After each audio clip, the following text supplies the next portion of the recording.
Muy buenas noches, queridos hermanos. Como cada sábado, comparezco ante todos vosotros para emitir, para realizar este humilde programa de la próxima dimensión y que, sin embargo, en ella iremos tratando a lo largo de todos estos meses y esperemos de los muchos años que nos queden todo en esta reencarnación, ir tratando todos y cada uno de los temas interesantísimos que aparecen en los libros espíritas y que emiten, cuyas opiniones no son las de los espíritas encarnados, y sí las de los espíritus espíritas, como yo les digo. Entonces, hoy, en este sábado 23 de febrero, tristemente famoso 23 de febrero, queremos hablar sobre algo constructivo, tremendamente constructivo, como son esas unidades infinitesimales que hay en nuestro organismo, en nuestro cuerpo físico y también en el cuerpo espiritual. Estamos hablando de las células. He querido, en este día, en el que, como digo, se conmemora un día tristemente famoso, en el que algunos hermanos, inspirados sin duda por entidades de las tinieblas, del umbral más triste, pretendieron arrebatarnos por la fuerza a todos los españoles la hermosa democracia que estaba recién nacida. Pues en este día que se conmemora este triste acontecimiento, hemos querido desde nuestro centro, nuestros colaboradores y nuestros trabajadores encarnados y desencarnados han creído oportuno, en contraposición, como digo, a lo que celebramos en este día. Bueno, celebramos que no haya sido posible, que no lo hayan logrado, algo tan constructivo como las células.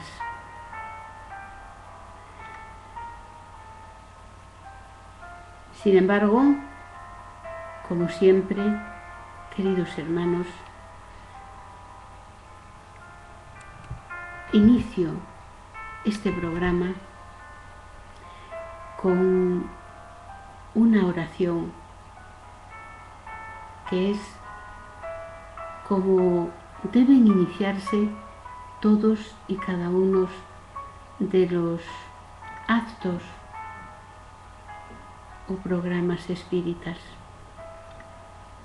Para ello es preciso que, como siempre, os pida que cerremos los ojos, que elevemos nuestro pensamiento a Dios nuestro Padre, al Maestro Jesús,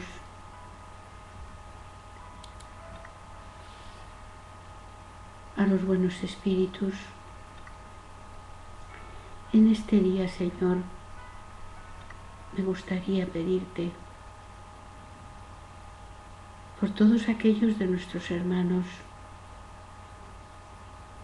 que, encarnados y desencarnados, han caído en la telaraña del crimen,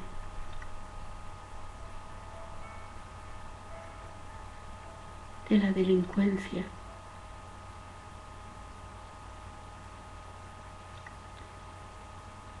para que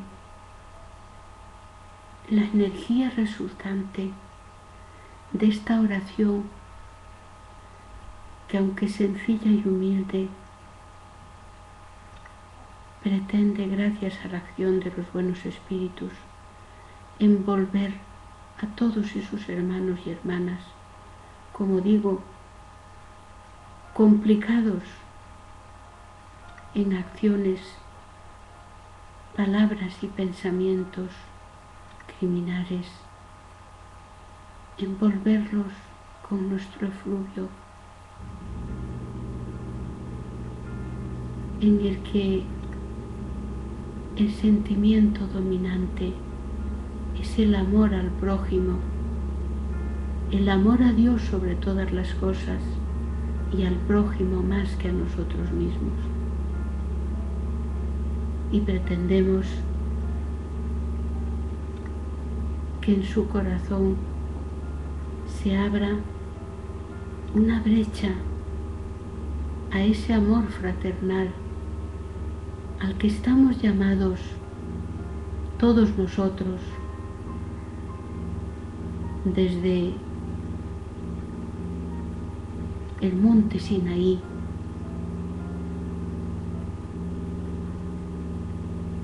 por la doctrina del Maestro Jesús y ahora por la doctrina del Consolador,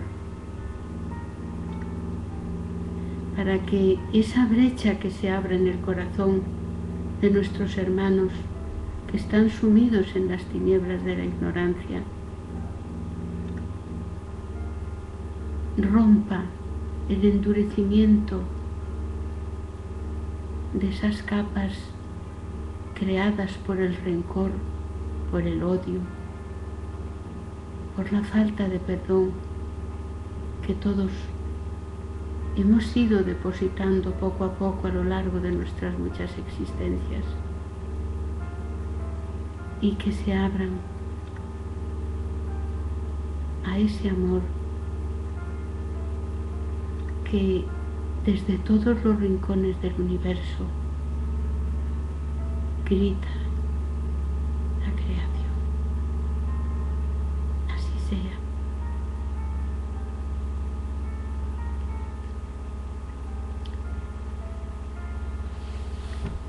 Como os decía, en esta noche vamos a tratar de quiénes son esas células que forman el cuerpo físico y el espiritual. Porque, queridos hermanos, debemos tener presente, y esto es muy importante que nos demos cuenta, las células de nuestro cuerpo físico son una duplicata o un doble de su homólogo en el cuerpo espiritual. Y esto es muy importante porque muchos hermanos creen que en la existencia de un cuerpo físico y un cuerpo espiritual, que también en algunas culturas denominan cuerpo astral. Nosotros los espíritas nos referimos al cuerpo espiritual o perispíritu, porque este justamente es el término que emplean los espíritus superiores cuando dictan la codificación espírita a Allan Kardec a través de médiums, como sabemos, en distintas partes del mundo y sin conocerse entre sí, sin mediar entre ellos acuerdo previo ni conocimiento. Cuando un espíritu decide reencarnar o es obligado a reencarnar, es ese espíritu, junto con su perispíritu, al influjo de su mente y en connivencia con la mente de la madre, los que van generando, los que van formando el nuevo cuerpo que vestirá el espíritu en esa vida. Así se comprende que cada célula periespiritual, o sea, del periespíritu, tenga una homóloga, una doble en el mundo físico, en la representación carnal del espíritu que es nuestro cuerpo físico. Esas células, a pesar de que son infinitamente pequeñas, pueden ser vistas y observadas a través de aparatos especiales como son los microscopios en sus distintos grados de alcance. Se puede pensar que estos organismos no tienen vida independiente y se estaría en un error al pensar esto. Las células son unos principios inteligentes rudimentarios que poco a poco han ido formando nuestro cuerpo espiritual, que poco a poco han ido adquiriendo, a través de la repetición durante los evos, han ido adquiriendo aquellas pautas involuntarias de nuestro organismo. Estas pequeñas unidades con vida, sin embargo, tienen una vida independiente unas de otras, a pesar de que trabajen y se mantengan unidas unas a otras como los ladrillos de una obra o de un tabique, pues tienen una vida independiente las unas de las otras. Como cualquier organismo vivo, nacen, crecen, se desarrollan y un buen día mueren. Estos seres están formados por un núcleo, a semejanza de los átomos en el mundo inorgánico, están formadas por un núcleo y luego alrededor un citoplasma que tiene unos orgánulos. El citoplasma es de naturaleza acuosa y es a través de esos orgánulos que reciben la influencia de nuestra mente y la esparcen a toda la célula a través del medio acuoso del citoplasma.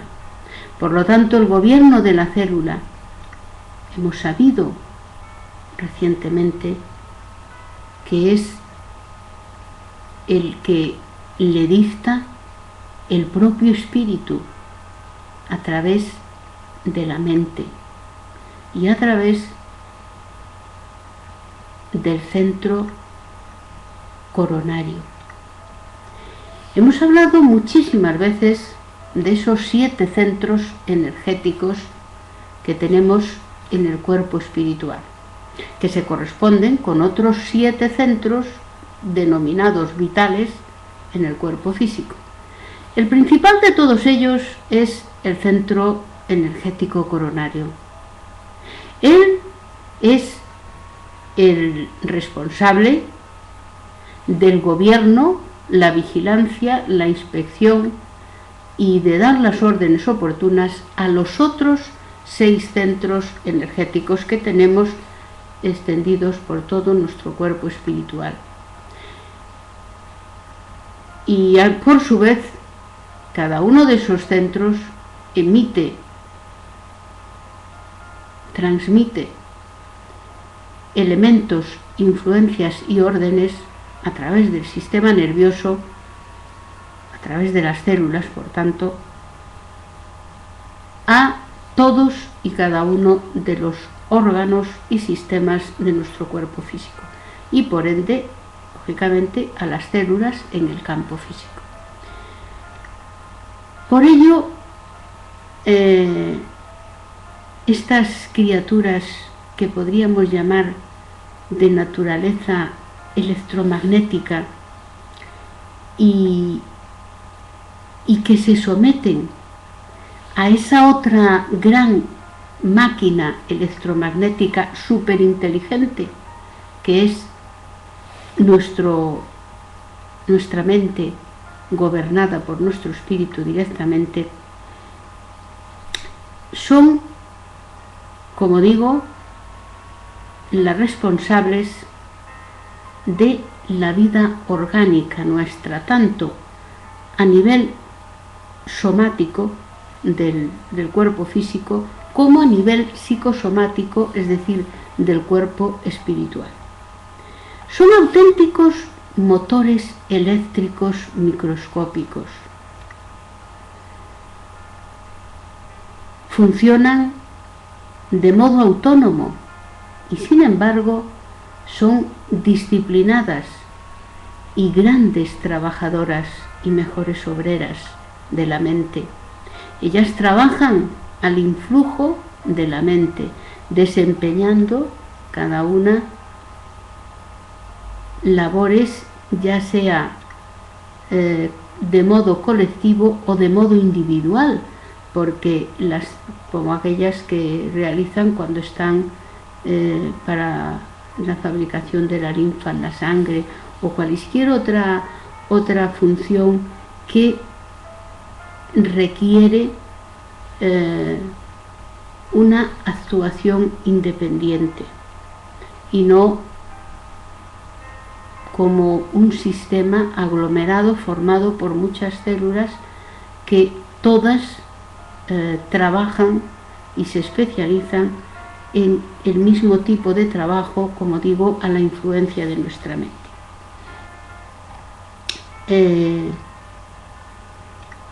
Podríamos pensar, como decía al principio del programa, que estas máquinas infinitesimales electromagnéticas actúan de un modo poco o alejado de la inteligencia. Sin embargo, podemos aseguraros que es a través del citoplasma que estas unidades celulares infinitesimales reciben al influjo de nuestra mente y las obliga a un trabajo que a veces, como digo, es repetitivo durante miles de años o millones tal vez de años, hasta que se vuelve un trabajo totalmente automático. Estas células, por otra parte, se renuevan incesantemente y cambian de tarea, son capaces de cambiar de tarea, como digo, al influjo de la mente, según la influencia, según la energía que les envía, según la voluntad del espíritu.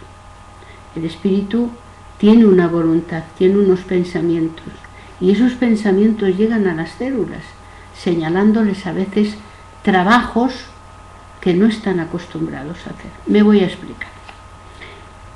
Si nosotros somos personas, somos espíritus encarnados, claro que sí, pero somos espíritus que somos capaces de mantenernos en una vibración elevada,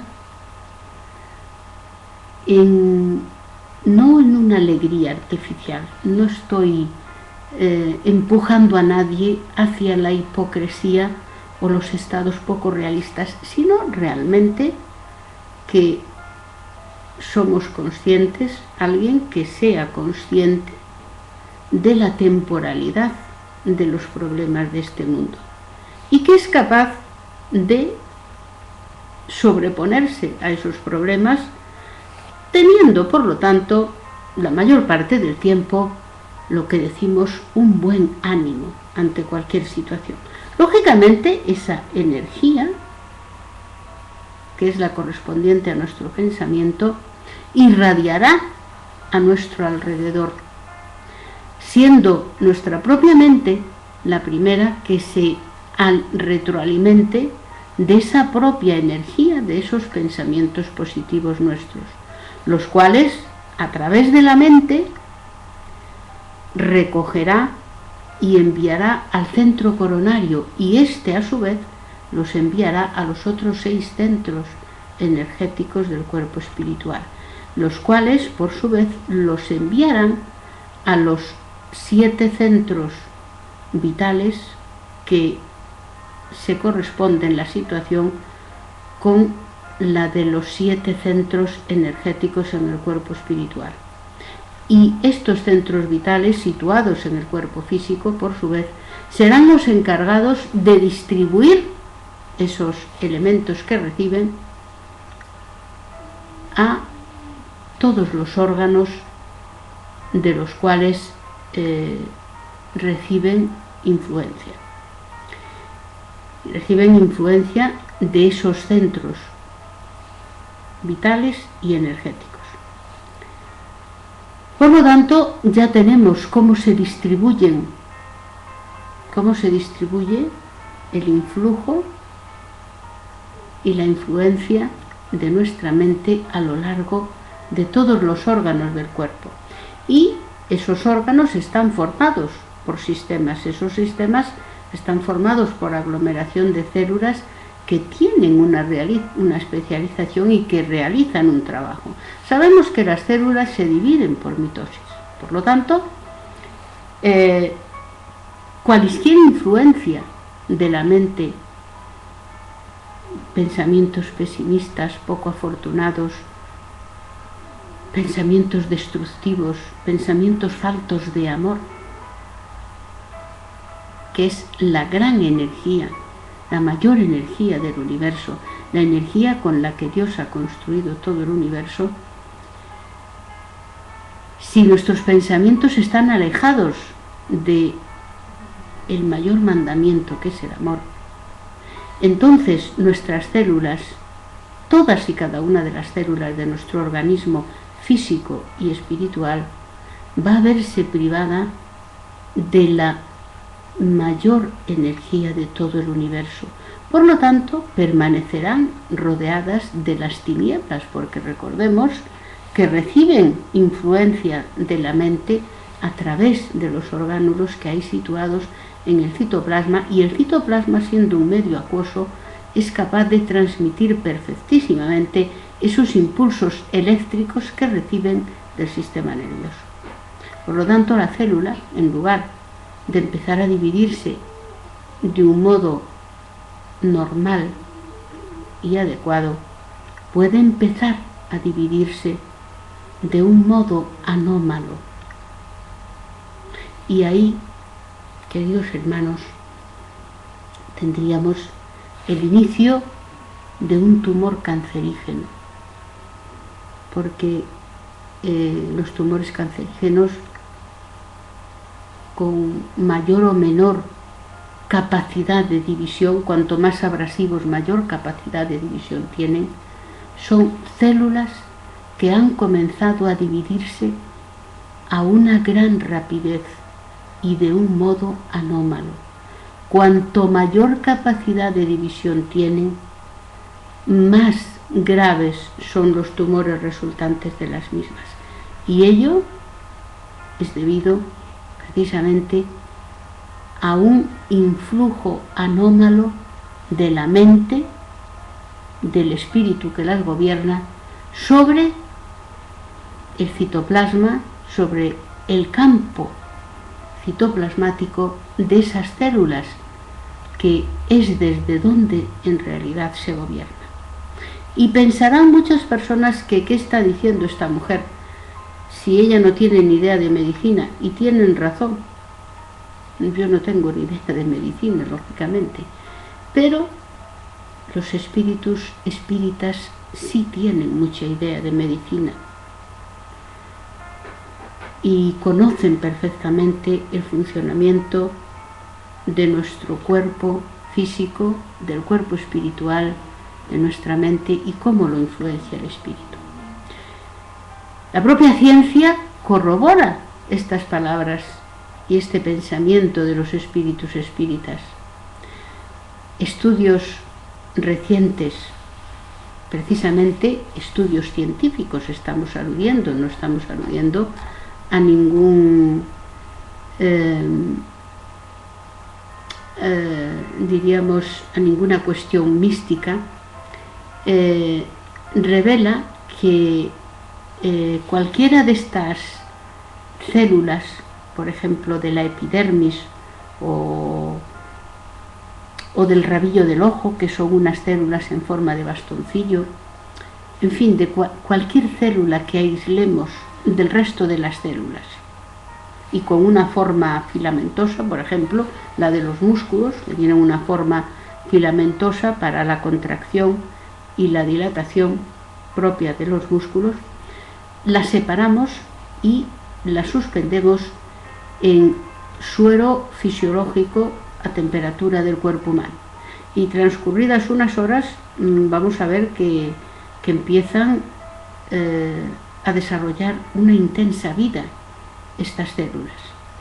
Y claro, hay que cambiarles el suero porque si no se intoxican. Recordemos que las células son organismos vivos, por lo tanto producen secreciones que si no les cambiamos el suero le ocurrirá a esa célula como le ocurre a la persona que no le funcionan los riñones, se envenena la sangre, por eso hay que practicarles las diálisis. Y en esto ocurre lo mismo, tendríamos que cambiarle el suero. Y cambiando el suero a temperatura fisiológica, vemos que transcurridos unos días, esas células filamentosas, de forma filamentosa, de filamentos, se va enroscando y se van dilatando hasta llegar a la forma de la ameba. Y la forma de la ameba sabemos que es precisamente la forma primitiva de la célula. ¿Qué ha pasado aquí? ¿Por qué ha perdido su forma? Si las células fuesen de distintas clases como nos han enseñado a estudiar en la escuela y en el bachiller y en la carrera, si las células fuesen de distintas clases por las funciones que realizan, no volvería, no tendría por qué volver a la forma de la ameba, continuaría siendo una célula en forma de filamento. Entonces, ¿por qué vuelve a la forma ameboide, que es la forma de las primígenas células en este mundo? ¿Por qué esa vuelta al principio?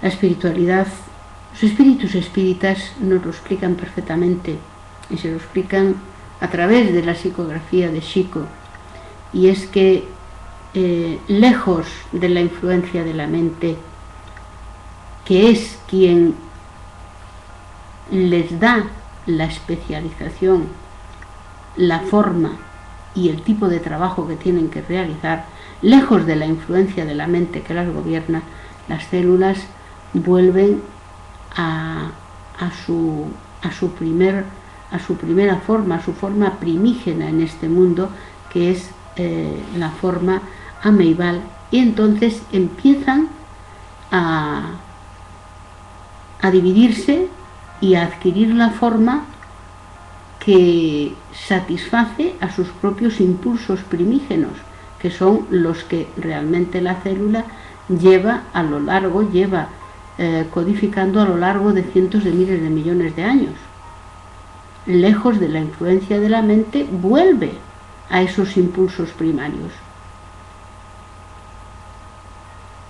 Esto demuestra que en realidad no existen distintas clases de célula, existe una sola clase de célula que puede desempeñar distintas funciones y tener distintas formas dependiendo de la influencia de la mente, del espíritu al que sirven y al cual se someten en todo momento. Esto, como digo, es una demostración bastante palpable de que lo que dicen los espíritus espíritas es cierto y está avalado, como digo, por una demostración científica. Si no se quiere ver, evidentemente no hay mejor ciego que el que no desea ver. No seremos nosotros quienes llevemos la contraria en este punto. Sin embargo, este mismo fenómeno de la influencia que puede tener la mente en las propiedades de las células, en el trabajo que desarrollan las células, en la forma y en las propiedades del órgano del que forman parte, es lo que explicaría también las cuestiones del fakirismo. Es decir, el fakir no es alguien especial que camina sobre el filo de navajas o de cuchillos o puñales y por una especie de milagro pues no se corta, cuando el resto de los mortales nos enterraríamos el puñal en el pie hasta pasar por el otro lado. ¿Qué es lo que hace que el fakir pueda caminar sobre esos puñales y no le ocurra nada? Pues precisamente, queridos hermanos, es la influencia de la mente sobre las células del pie, a las cuales es capaz de imprimirles unas propiedades no como las que tendría unas células de un pie humano normal y corriente, sino como unos átomos de mármol. Y claro, al átomo de mármol no lo traspasa un puñal, ni siquiera lo roza.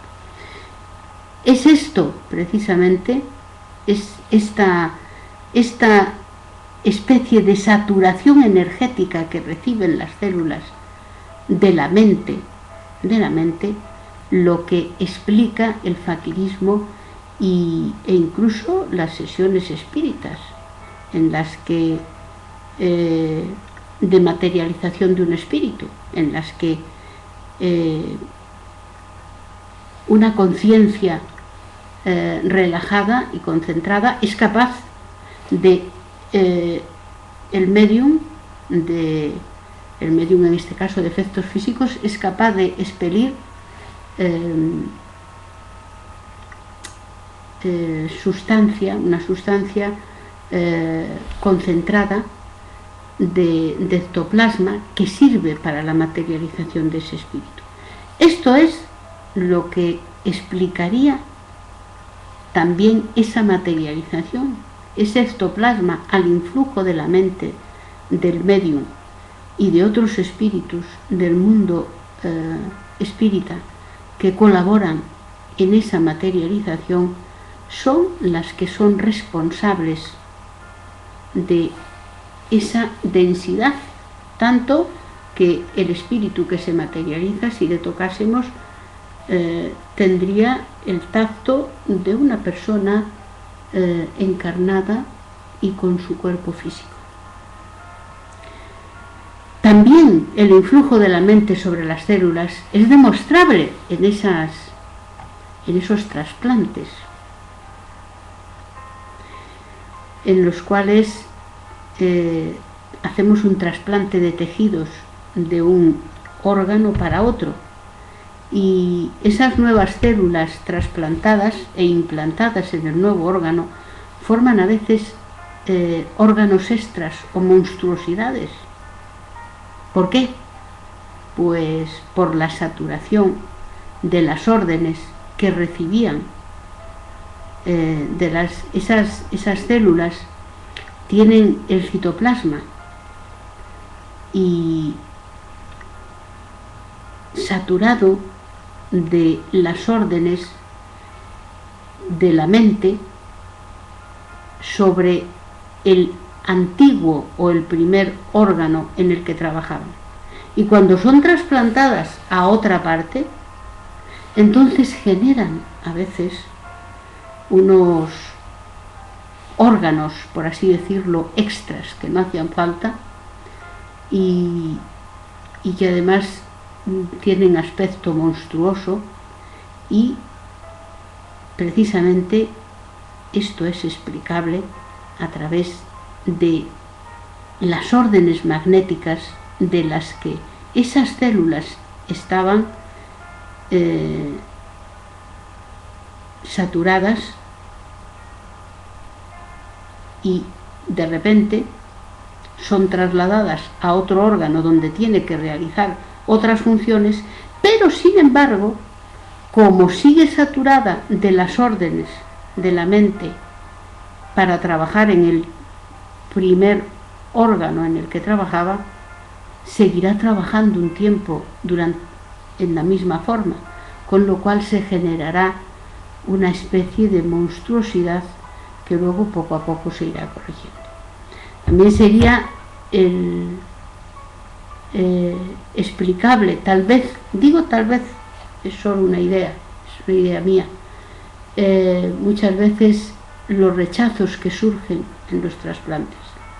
También sería explicable, tal vez, a través de esta saturación magnética en la que se encuentra el órgano que se trasplanta hacia otra persona, recibe la influencia mental de otro espíritu, y como está saturada de las órdenes y magnetizada de las órdenes magnéticas que recibía del otro espíritu del cuerpo del que se sustrajo, tal vez ahí podamos hallar la explicación a muchos rechazos en los trasplantes de órganos. En fin, podríamos seguir analizando muchísimas más cuestiones explicables a través de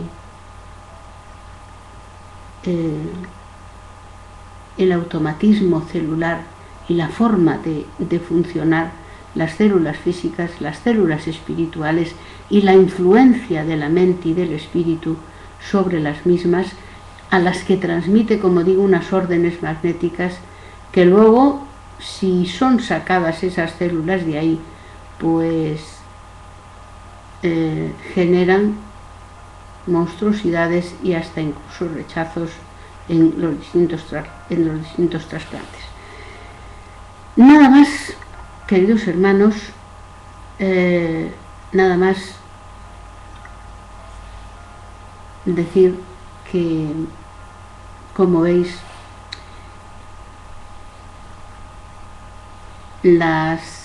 esas especies de mini máquinas electromagnéticas que constituyen nuestras células físicas y espirituales, al influjo de unas y de otras, podemos darnos cuenta de que el espíritu realmente es el que intelectualiza la materia. Las células de nuestro cuerpo físico responden al influjo del espíritu. No existen distintas clases de células. Existen células que reciben órdenes magnéticas de la mente a través de la mente, del espíritu que las gobierna, y es el espíritu que las gobierna el que les da la distinta forma y la distinta especialidad, la especialización de cada una de sus funciones. Algún día, yo estoy segura, no sé cuándo, pero la medicina terrestre se tropezará con el espíritu. Y entonces de nada servirá negar todo esto que esta noche os estoy contando, ni de mucho menos servirá decir que el espíritu no existe, pues habrá tropezado con él. Y entonces dejaremos de ser ridículos los espíritas, y el único ridículo va a ser el que se le ocurra negar todo esto. Tan ridículo va a ser como lo es hoy aquellas caricaturas que los científicos de la época dibujaron un mono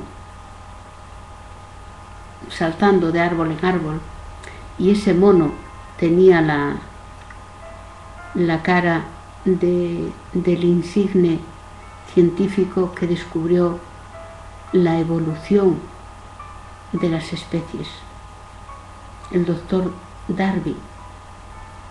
De aquella se rieron de él, y el periódico más famoso de Londres publicaba una foto del doctor con cuerpo de mono saltando de árbol en árbol. Sin embargo, el doctor Charles Darwin jamás dijo que el hombre provenía del mono. Esas personas ni siquiera se molestaron en leer su teoría de la evolución de las especies. Prefirieron criticarle, aunque cayeran en el ridículo más espantoso. Jamás dijo el doctor Charles Darwin que el hombre provenía del mono, sino que el hombre y el mono habían tenido un antepasado común en sus épocas más remotas, y que luego cada uno habría evolucionado por su propia rama.